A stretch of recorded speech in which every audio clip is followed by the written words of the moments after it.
सर्वसिद्धिप्रदायकाय नमः श्री महागणाधिपतये नमः अष्टोत्तर शत नामावली पूजा समर्पयामि श्री संकष्टहरगणाधिपतये नमः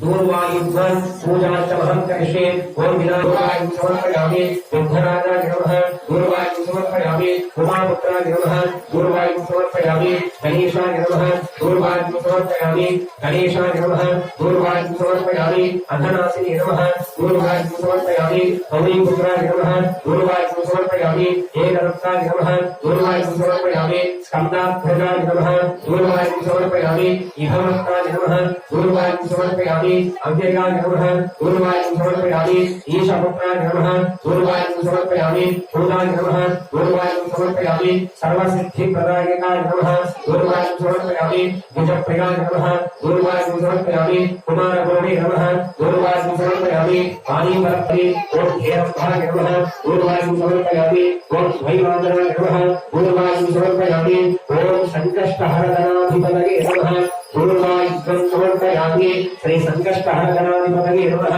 नानाविध परिमल दशांगं बुद्धरूपेण सुवर्धं समनोहरं कपिलाद्भुत संयुक्तं भूगोलस्य समीपं समर्पयामि महागणाधिपतये नमः